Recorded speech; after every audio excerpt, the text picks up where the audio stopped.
Este programa tiene una pregunta como nombre: ¿en dónde estamos? Claro, la pregunta para aquellos que nos siguen ya hace tiempo y para todos nosotros los que trabajamos en estos equipos de producción periodística, de investigación periodística, la pregunta se ha convertido en una visión general del país. Se ha convertido, digamos que, en una visión no solo general, sino estructural y funcional del Estado uruguayo, del deterioro que ha tenido al extremo de que nuestro Estado de Derecho no funciona. Ya no funciona. Lo venimos tratando en todos estos capítulos vinculados a ese laboratorio. Han convertido Uruguay en un laboratorio de la usurpación del Estado de Derecho.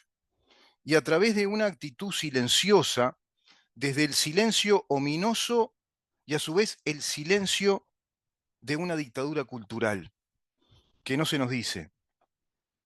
Y que en ese sentido todo el sistema político es cómplice. Fíjense que cuando planteamos que el Estado de Derecho ya no funciona, significa, por ejemplo, que los juicios penales, con el poder judicial como el poder natural al cual la Constitución le confiere la competencia, la jurisdicción de aplicar justicia a través de sus jueces, en nuestro país de nuestros magistrados, nuestros jueces en lo penal, en instancias superiores de los tribunales, los órganos colegiados de los tribunales de apelaciones y la Suprema Corte de Justicia como el máximo órgano del Poder Judicial, la autoridad del Poder Judicial. Cada poder, Poder Judicial, Poder Legislativo, Poder Ejecutivo, tienen mandatos, tienen prescripciones muy precisas y únicas que establece la Constitución a modo de proveeduría, a modo de, digamos, dictamen constitucional, de decisión constitucional, y esa decisión, digamos que esa prescripción de la Constitución es absolutamente obligatoria, jurídicamente vinculante, y es la única o el único vínculo que tienen los poderes con una autoridad mayor que es la Constitución. La Constitución les dice a los poderes del Estado cómo están construidos, qué estructura tienen que tener y a su vez qué competencias tienen, qué rol cumplen en el país. Por lo tanto, esos poderes están limitados por lo que la Constitución establece, circunscribiéndolos a esa competencia por materia y respecto a la estructura funcional de los poderes. Poder legislativo tiene la competencia, en términos generales, de legislar, de generar nuestro derecho, de generar Estado de Derecho, con leyes que estén de acuerdo a la Constitución. Eso se los dice la Constitución. Ustedes tienen que legislar, pero tienen que legislar de acuerdo a todos los principios que la Constitución establece en este documento. Porque el Estado uruguayo está ordenado de esta manera, está organizado de esta manera. Si no, el Estado como Estado de Derecho, como Estado soberano, que nos da reglas de conducta, que nos establece reglas de conducta que son generales, universales y por ende previsibles en todos los quehaceres del ser humano, todas las leyes en materia económica, comercial, financiera, laboral, civil, matrimonial, de patria potestad, educativa, todo lo que hace la actividad humana tiene leyes, normas de conducta que nos organizan como sociedad. Todas esas leyes tienen que estar de acuerdo con lo que la Constitución dice en cuanto a las características de nuestras leyes, las funciones que cumplen los poderes del Estado, legislando esas leyes, las materias que deben tratar, de qué manera, y obedeciendo esas leyes a principios generales del derecho y a doctrinas más recibidas, como también a leyes análogas, artículo 332. Pero siempre nuestras leyes deben obedecer a los principios generales del derecho y a los principios constitucionales que la Constitución formula en las primeras secciones. Yo ya sacaba la cuenta, por ejemplo, de todos los artículos que son preceptivos, que son inalienables, que son pétreos, que no se los puede modificar. Y es, por ejemplo, desde el artículo 1 de la Constitución. Ustedes dirán, bueno, todos. No todos. Del artículo primero al artículo 184 no se puede tocar nada de la Constitución, porque romperíamos nuestro Estado de Derecho. Ahora surge un capítulo, sección 9, que dice de los entes autónomos y de los servicios descentralizados, que hoy por hoy es vigente porque está en la Constitución, pero perfectamente podríamos prescindir de estos artículos porque es la parte de la Constitución en la cual el Estado uruguayo, se le hace al Estado uruguayo autoformularse la vocación de tener empresas. Antes lo había hecho ya el gobierno de José Valle Ordóñez con aquellas leyes de orden público que creaban precisamente el Banco República, el Banco Hipotecario, el Banco de Seguro del Estado, empresas financieras, que eran todos monopolios estatales. Después ya dejaron de ser, compiten en el mercado, pero son empresas estatales. Sin embargo, se le agrega a la Constitución también un capítulo vinculado a los entes autónomos y los servicios descentralizados.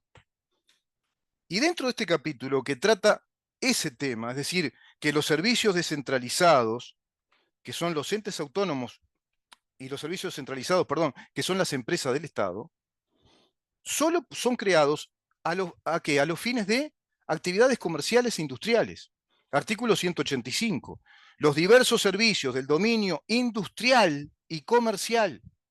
Los diversos servicios del dominio industrial y comercial del Estado serán administrados por directores generales o directorios y tendrán el grado de descentralización que fijen la presente Constitución y las leyes que se dictaron con la conformidad de la mayoría absoluta del total de los componentes de cada Cámara.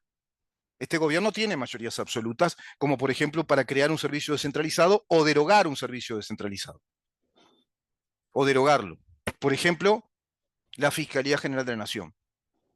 Por eso les decía que la ley que crea la Fiscalía General de la Nación es inconstitucional, porque la Fiscalía General de la Nación no tiene cometidos industriales y comerciales, porque es a los solos efectos de crear una actividad empresarial o industrial que el Estado uruguayo puede legislar un servicio descentralizado o un ente autónomo. Sección 11, sección 11 de los entes autónomos y de los servicios descentralizados, capítulo 1, artículo 185. Pero hay más ejemplos de que los servicios descentralizados tienen, como los entes autónomos, cometidos comerciales. Por ejemplo, dice el artículo 188 en el inciso 3, el Estado podrá, asimismo, participar en actividades industriales, agropecuarias o comerciales de empresas formadas por aportes obreros, cooperativos o capitales privados, es decir, la asociación de lo público con lo privado, cuando concurra para ello el libre consentimiento de la empresa y bajo las condiciones que se convengan previamente entre las partes. ¿Viste? Siempre es el sentido comercial, el sentido industrial o empresarial de los entes autónomos y servicios descentralizados. Esto es artículo 188, que en el inciso anterior dice, los aportes de los capitales particulares, viste que está hablando de los aportes de los capitales, está hablando de guita, de plata, actividad comercial, actividad que desarrolla ¿qué? Réditos comerciales, que tiene utilidades, que tiene ¿qué? Ganancias o que persigue ganancias por lo menos, que procura tener ganancias, como cualquier empresa. Bueno, el Estado se abroga la facultad de constitucionalizar su personalidad empresarial, digámoslo así, a través de los artículos 185 al 201. Ahora, ¿y a quién se le ocurrió meter una Fiscalía General de la Nación como un servicio descentralizado si no tiene nada que ver con la función industrial y comercial? ¿Qué tiene que ver? Te sigo narrando, mira, artículo 190. Todo esto está en este capítulo de los entes autónomos y servicios descentralizados. Los entes autónomos y los servicios descentralizados no podrán realizar negocios extraños al giro que preceptivamente le asignen las leyes, ni disponer de sus recursos para fines ajenos a sus actividades comerciales. Entes autónomos y servicios descentralizados tienen fines comerciales. ¿Están creados para qué? Para desarrollar negocios, para desarrollar actividades comerciales. Los entes autónomos y los servicios descentralizados no podrán realizar negocios extraños al giro que preceptivamente le asignen las leyes. ¿Qué quiere decir esto? Que cuando es creado un ente autónomo, un servicio descentralizado, ANCAP, por ejemplo, como un ente autónomo, la UTE, por ejemplo, tienen fines específicos asignados por la ley. El Banco de la República Oriental del Uruguay, que está asignado por una ley de orden público, que establece todos los cometidos, las competencias que tiene, los propósitos y los cometidos que tiene y a qué giro comercial se va a dedicar, es decir, a la actividad financiera. El banco hipotecario se va a dedicar a la actividad de negocios vinculada a qué? A los sistemas de préstamo, de créditos para viviendas, para inmuebles. ¿Ah? Y a su vez al régimen de las hipotecas sobre, digamos, el mercado de los deudores en cuanto a esos créditos hipotecarios, por ejemplo. Eso es la especialidad del giro comercial. Y esto también tiene que ver con un principio rector de la democracia representativa de una república, porque habla de los poderes limitados de las instituciones que se crean de acuerdo a lo que la Constitución manda o prescribe o instruye o confiere. Les confiere estas facultades, estas competencias, no otras. Si haces otra cosa, ya está fuera del orden jurídico. Eso es inconstitucional y es ilegal. No tiene valor legal. Es inconstitucional. Hay un mecanismo, que no viene al caso ahora explicar, para establecer si esa ley es inconstitucional, revisando la Constitución.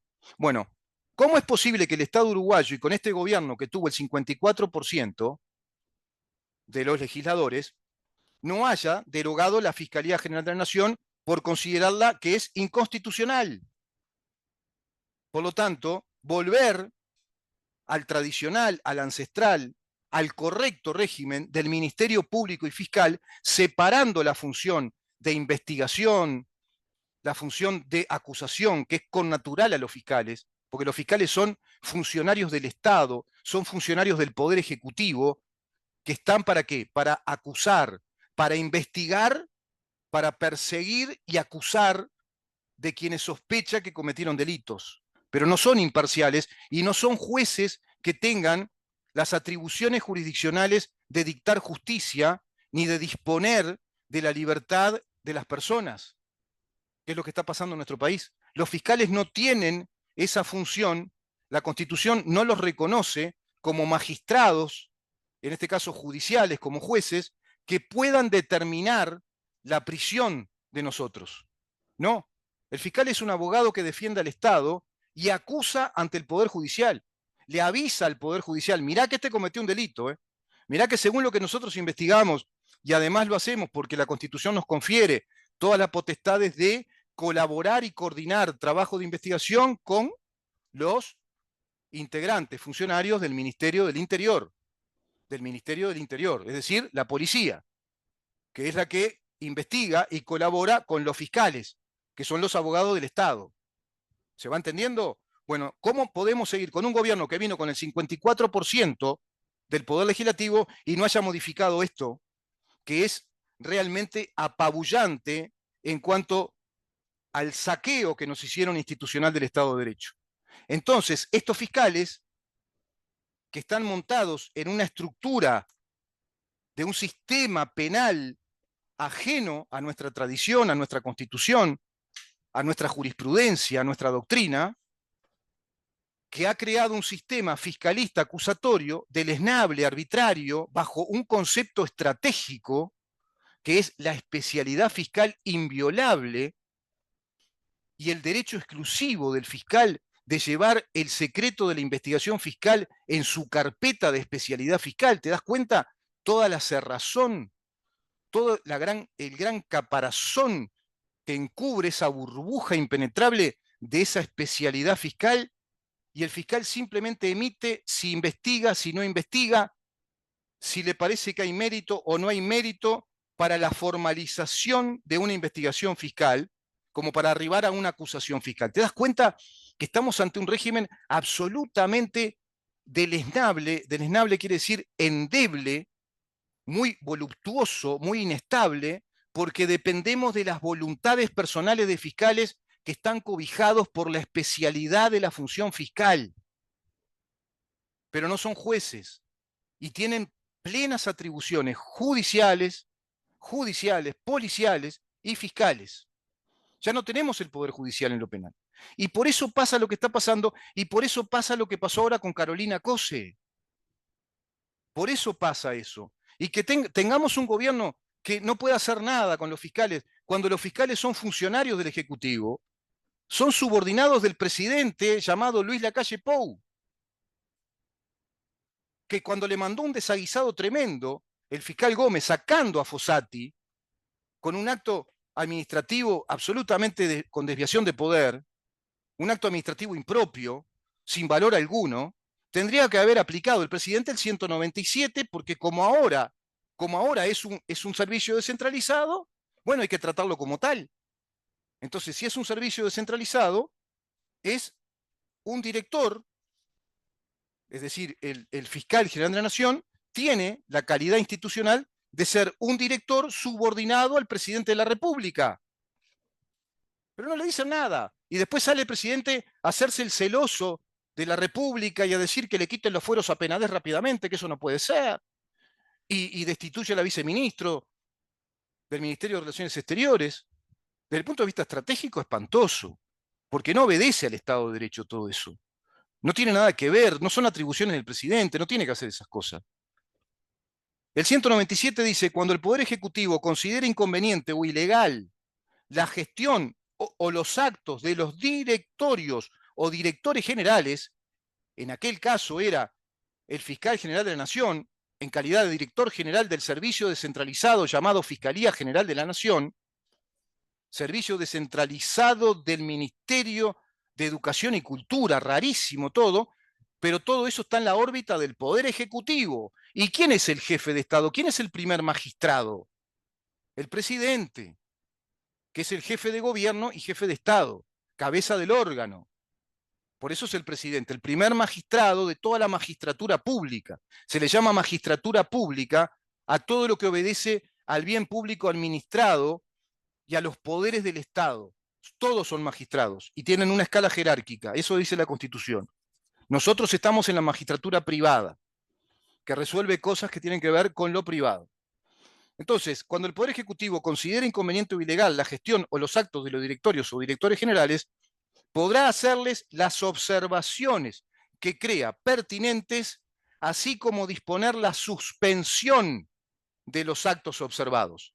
El presidente de la República perfectamente estaba obligado ante ese acto administrativo viciado de nulidad o con desviación de poder o un acto administrativo impropio, porque violó la especialidad fiscal, violó la especialidad de la fiscal Fossati, argumentando que no le gustaba su manera de trabajar porque se peleó con Romano. No le gustaba ese tipo de trabajo, entonces, ¿qué hizo? La sacó de esa fiscalía para trasladarla a otra fiscalía. O sea, la saca de su especialidad para acometer con un mero acto administrativo de movilizar a un funcionario hacia otro lado. No se puede hacer eso. ¿Vos te imaginás que en el Poder Judicial la Suprema Corte saque a un juez porque no le gusta cómo se trata con el compañero de trabajo o con el otro juez o la jueza y lo cambia de sede cuando está en plena investigación judicial? No se puede. Está en la órbita de la especialidad judicial. Es ese juez la autoridad. Si vos caes en mano, es ese juez si caes en mano de un juez. Y el Poder Judicial está representado por ese juez que es la autoridad. Y en este caso, la fiscal era la autoridad de la investigación con la especialidad fiscal. No se la puede tocar, no se la puede sacar, porque al fiscal, al director, se le ocurra hacerlo porque no le gusta su manera de trabajar y porque le parecía que era inconveniente esa rencilla que tuvo, esa pelea que tuvo con el fiscal Romano. No, eso no tiene ningún asidero jurídico, no tiene sustento, no tiene sustrato, no tiene sustancia jurídica. Son actos arbitrarios. Y el presidente no hizo nada. No actuó como presidente. Lo tenía que observar y disponer la suspensión del acto ese observado. Es decir, en este caso el presidente actúa como primer magistrado y le dice al director, mirá, esto está viciado en nulidad y esto perjudica a la institución, perjudica al Uruguay en cuanto a imagen de su sistema de justicia. Estás acometiendo con un abuso de función, estás acometiendo con un acto administrativo impropio, o mirá, estás acometiendo con un acto administrativo que tiene desviación de poder, no tiene ningún sustento desde el punto de vista jurisdiccional, desde el punto de vista de tu competencia. Vos no podés sacar una fiscal, sacarla de la investigación fiscal porque está en la órbita de su especialidad fiscal, vos no te podés meter ahí. Así que yo te advierto que no lo hagas más, eso es la observación, ¿tá? Con todos los argumentos pertinentes y disponer la suspensión. E inmediatamente le dice, yo suspendo este acto, lo dejo sin valor. Es decir, queda todo en la situación anterior. Fossati vuelve a investigar, siga con lo que estaba haciendo, se lo digo yo, el presidente de la República, usted sigue con lo que está haciendo, porque esto es un acto con desviación de poder, no tiene valor jurídico alguno, acá se pasó de rosca. No lo hizo. Y entonces pasan estas cosas. Y ahora tenemos un fiscal que dice, no, como siempre hacen los fiscales, no, respecto a la denuncia delante de la arena, yo no encuentro, no encuentro ningún motivo. Y te tenés que quedar con eso, porque no rinden cuentas. Tienen la potestad de archivar la causa y se quedó ahí. Y después vendrá otro que plantea un alegato y otro fiscal que la va a abrir de nuevo y va a decir que no, que tampoco encuentra, que no encuentra méritos y la vuelven a archivar. Y así estos casos están en un territorio absolutamente endeble, voluptuoso, sin plazos, sin garantía alguna para nadie, como maletín de loco, ¿viste? Va para todos lados. ¿No viste que todo el tiempo te están hablando? Se reabrió la causa porque es por el alegato que se hizo, se vuelve, ¿no viste lo de Marcés? Otra vez con Marcés, y otra vez lo archivan, porque hacen todo un show, una parafernalia. Ellos ya saben que no pasó nada con Marcés. Marcés ya está en otro mundo, está haciendo otras cosas. No hay nada, no hay ningún sustento jurídico para abrir otra vez lo de Marcés. Bueno, estas cosas pasan mientras tengamos este sistema fiscalista acusatorio de especialidades fiscales que es absolutamente arbitrario y le da plenos poderes sin rendirnos cuentas a la ciudadanía. Los jueces no pueden hacer eso. El sistema judicial que establece nuestra Constitución, el Código Penal, el Código General del Proceso y el ex Código del Proceso Penal, establecen severas responsabilidades en los jueces, dado que tienen que cumplir con todas las etapas obligatorias de un juicio sobre la base de la carga probatoria debidamente probada, evaluada, tasada, como para llegar a una sentencia que es de garantías, porque se atraviesan todas esas etapas para concluir ese juicio por la vía de la sentencia. Bueno, Uruguay tiene que recuperar ese debido proceso, tiene que recuperar a los jueces eminentemente técnicos, por encima de las partes, ecuánimes, que den garantías a través de la prueba, de la carga de la prueba, de la aportación de la prueba, de la pericia de la prueba, de ambas partes con los derechos a saber qué dice una parte y la otra. En este sistema fiscal, la parte acusada no tiene derecho a saber quién lo acusa, bajo el secreto de carpeta fiscal y bajo la potestad que los fiscales tienen de la protección del testigo. Entonces no tiene que la debida defensa, no tiene el acusado, cualquiera de nosotros que sea acusado, no tiene la posibilidad de una defensa legal como corresponde, porque nuestro abogado no estaría al tanto, no puede acceder a la carpeta que le diga quiénes son los que acusan, quiénes son los testigos que están a favor de la acusación, qué tipo de pruebas aportaron, cuáles son las pruebas y cuál es el origen de esa aportación probatoria. Todo eso dice la Constitución y el Código General del Proceso respecto a un proceso penal judicial, como corresponde. Fiscalía de Delitos Económicos archivó denuncias sobre la construcción del Antel Arena. El fiscal Alejandro Machado había retomado, ¿vieron? Retomó y retoman el caso, y retoman el caso. Y así sigue como una calecita y da vueltas y vueltas. Retomó el caso sobre los costos del estadio polifuncional luego de la feria judicial, pero lo cerró. Y es enorme, es gigantesco el ejemplo del Antel Arena de Carolina Cose respecto a lo que dice la propia Constitución de la República, porque ella, al hacer ese estadio multimodal o multifuncional, se fue del giro comercial de Antel, se fue del giro comercial. ¿Se dan cuenta? Se fue del giro comercial. Es decir, no pueden hacer eso. La Constitución te dice, cuando se crea un ente autónomo, un servicio descentralizado, deberá cumplir con el giro comercial que la ley establece, nada más. A Antel no le correspondía hacer un estadio. Y a su vez dio un presupuesto inicial que lo triplicó. presupuesto de costos. Pero los uruguayos no sabemos nada, ¿eh? No sabemos, digamos, la presentación de la factibilidad del proyecto, la viabilidad del proyecto.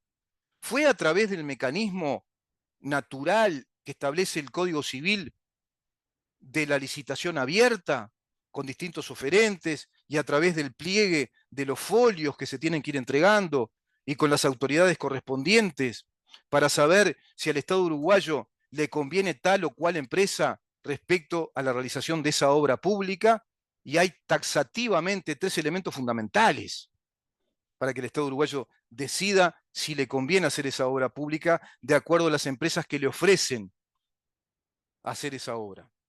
Tiene que ver con la calidad de la obra probada por técnicos, por peritos, por la calidad del proyecto, por la calidad de sus ingenieros, arquitectos, de sus industriales, sus empresarios, la trayectoria de la empresa, es decir, todo ese conjunto de características favorables que hay una altísima probabilidad de que sea una obra de gran calidad, la calidad de la obra. Pero no se queda ahí. Por otra parte, el tiempo en la que la van a realizar, con el cálculo de costos, tiempo y costos, por lo tanto es calidad de obra, en qué tiempo la van a hacer y a qué precio. Y evaluando esas tres características, el Estado uruguayo, a través del sistema de la licitación abierta de obra pública, decide qué empresa va a contratar. Carolina Cose no hace eso. Carolina Cose contrata con quienes no sabemos y contrata siempre con los mismos, abusando de un mecanismo que se creó también en los gobiernos del Frente Amplio, que es una ley inconstitucional, que tiene que ver con el mecanismo de la licitación abreviada, cosa que no contempla nuestro Código Civil. Eso de la licitación abreviada, porque cuando solamente el Código Civil dice que se puede abreviar el trámite licitatorio cuando urge al país, cuando hay una urgencia muy definida, muy determinada, cuando el Uruguay necesita hacer algo pronto. Por ejemplo, lo hubieran hecho con la potabilizadora, porque lo sabían. Uruguay necesitaba una planta potabilizadora y necesitaba una fuente complementaria de agua porque sabía que podía colapsar la fuente de producción de agua potable para todo Montevideo, por ejemplo, y Canelones. Y no lo hicieron. Es decir, desde que el Frente Amplio llegó al poder del Estado, se puso a todos los legisladores y al sistema político en el bolsillo y legisló el Estado que ellos quieren y el Estado que a ellos les sirve. Entonces, este tipo de personajes como Carolina Cose, que dejó de financiado $1.000 millones al Antel, que se manda esta obra fuera del giro de la competencia, del giro comercial, desobedeciendo a la Constitución, a su vez nos encontramos con un fiscal que la ampara, que dice, no, no hay mérito, yo archivo porque no encuentro nada. Y ya sabe que después del tiempo otro, y nunca va a pasar nada, porque como Carolina Cose es candidato ahora prepresidencial y va a ser fórmula paritaria con Yamandu Orsi, no, nada, y todo el sistema calladito la boca, además, no, que vamos a meternos con Carolina Cose ahora. Fíjate que no se animaron a hacerle un juicio político cuando no entregaba los informes que le pedían los ediles, y eso opera automáticamente y los senadores de este gobierno dijeron que no lo iban a hacer el juicio político. Si eso no es un pacto, si eso no es un pacto político, no sé, decime qué es. Entonces que no mientan más, que no mientan más en cuanto nosotros somos los republicanos buenos y ojalá que no venga al frente. Sí, ojalá que el frente no esté en el país directamente. Le dieron mucha vida al Partido Comunista, al PCNT, a todo este comunismo organizado que está enraizado en el Foro de San Pablo y está queriendo llevar adelante todos los planes del Foro de San Pablo, haciendo los deberes de esa internacional.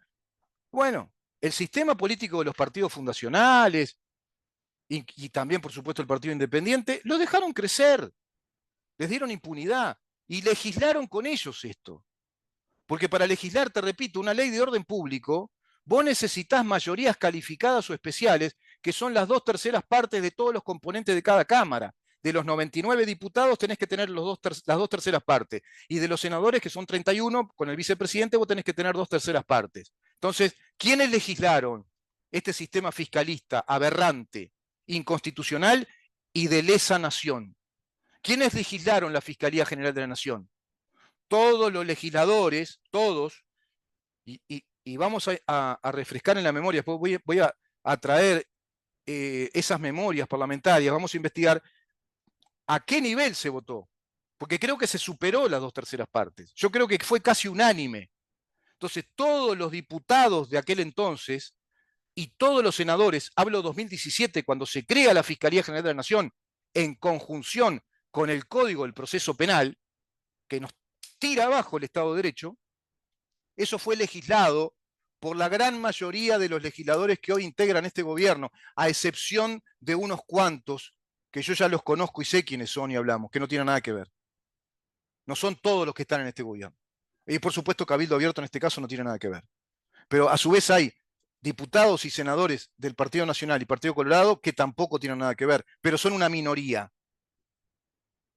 La mayoría, inclusive el presidente, todos son cómplices de este desmantelamiento, de este atentado contra el Estado de Derecho. Yo venía hoy con la tercera parte, pero creo que con esto es suficiente porque lo de Carolina Cose nos sigue hablando de lo mismo y vamos a seguir con la tercera parte de ese plebiscito peligrosísimo que nos va a tirar abajo, si ganaran ese plebiscito, nos va a tirar abajo definitivamente el Estado de Derecho, porque ahí sí que mataría el único instrumento que nos queda como garantía y que hay que defender. Desde ya les digo que les voy a plantear que hay argumentos para poder parar esto antes, pero no veo voluntad social. Hay argumentos, tiene que haber alegato, alegarse ante la autoridad competente, tendría que ser ante la Suprema Corte de Justicia. La Suprema Corte de Justicia podría de oficio hacerlo también, pero no lo va a hacer, obviamente, porque está todo pactado esto. No mueve ni un pelo la Suprema Corte de Justicia. Podría haber planteado también de oficio que todas estas leyes son inconstitucionales y no lo hizo.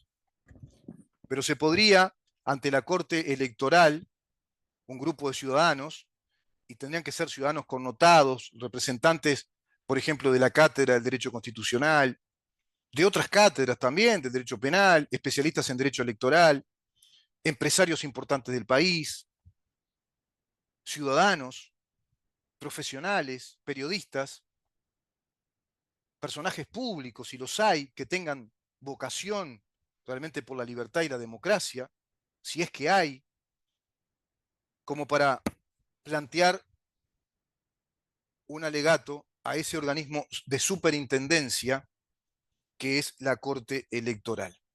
Vamos a ir a ese tema como la tercera parte y te voy a plantear por qué este plebiscito del PICNT con fundamento constitucional, por qué es un atentado contra la Constitución. Y el atentado contra la Constitución configura el delito de lesa nación. De lesa nación. Por la vía legal ya se atentó contra la Constitución, que es contra nuestro Estado de Derecho. Pero atentar directamente contra la Constitución es determinante para los uruguayos que queremos seguir viviendo en el Uruguay democrático y republicano como un Estado de Derecho, el Uruguay que nuestra Constitución soberanamente dice que tiene que ser, y no esta porquería marxista que nos vienen legislando ya hace 18 años. Seguimos investigando, preguntando, para ver, para visualizar en dónde estamos.